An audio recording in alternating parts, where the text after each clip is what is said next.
Concernant l'histoire de ReZero, je pense qu'il est raisonnable de dire que très peu de monde n'aimerait vivre ce que subit le personnage principal, Subaru Natsuki.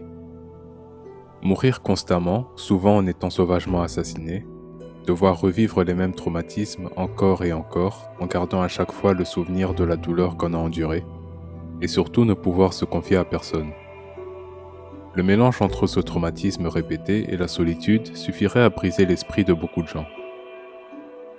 Difficile aussi d'imaginer le calvaire mental que ça doit être d'assister à la mort de ceux à qui on tient, revenir à la vie avec ce souvenir macabre et douloureux, en sachant très bien ce qui est sur le point de se produire, que la menace est imminente, mais ne pas être en mesure d'en parler, ni de prévenir qui que ce soit sans passer pour un fou ou pour quelqu'un de déraisonnable. C'est dans ce contexte que Béatrice s'est présentée comme la meilleure alliée de Subaru face à ce calvaire. En effet, en se révélant être la première personne à se souvenir de ses précédentes interactions avec lui, elle atténue son sentiment de solitude. Et par la même occasion, elle permet à Subaru de conserver autant que possible sa santé mentale. La perception du temps est très importante pour l'esprit humain car elle nous permet de garder un certain repère. Donc perdre cette notion peut être très dommageable psychologiquement. C'est en partie pour cette raison qu'une des méthodes de torture mentale les plus communes consiste à complètement isoler un individu et à le priver de tout ce qui pourrait lui permettre de conserver cette notion du temps.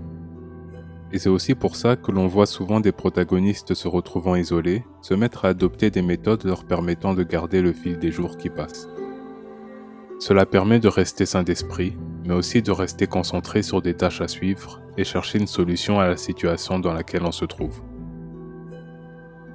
Dans cette optique, le fait que Subaru peut tout simplement reprendre une conversation où elle s'était arrêtée, et ce malgré le fait qu'il est en train de revivre la même journée, est beaucoup plus important que l'on l'imagine.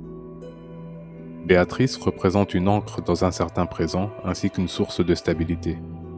On le remarque notamment lorsque, paniqué et confus par son soudain retour au point de départ, Subaru retrouve son calme et sa bonne humeur après avoir réalisé qu'elle se souvient encore de leur précédente interaction. ありがとうよ。助かった。何もしてないのよ。お前の変わんねえその態度見てたらなんかちょっと落ち着いてきた。罵倒されて落ち着くなんて変態の極みかしら。行くのかしら。ああ、確かめたいことがあるんでな。へこむのはその後にするわ。C'est à partir de ce moment-là que Béatrice et sa librairie deviennent très vite pour lui un refuge lui permettant de se sentir en sécurité. Là où il peut se ressourcer, réfléchir et décider de la prochaine marche à suivre. Elle devient également, et à son grand embêtement, sa conseillère, protectrice et sa meilleure source d'information pour mieux comprendre ce nouveau monde qui l'entoure.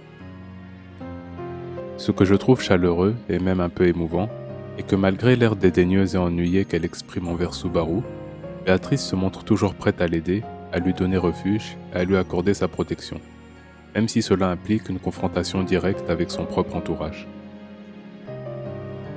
La dynamique entre ces deux personnages me fait un peu penser à la relation entre un frère et une sœur, dans laquelle l'une est particulièrement ennuyée par l'autre et malgré cela répond souvent présent en cas de besoin.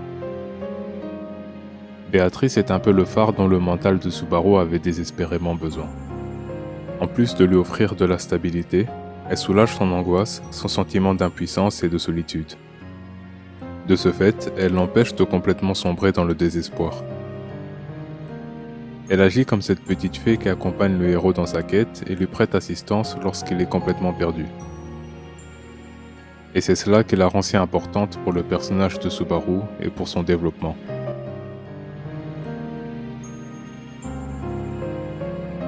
Enfin, c'est ce que je pense.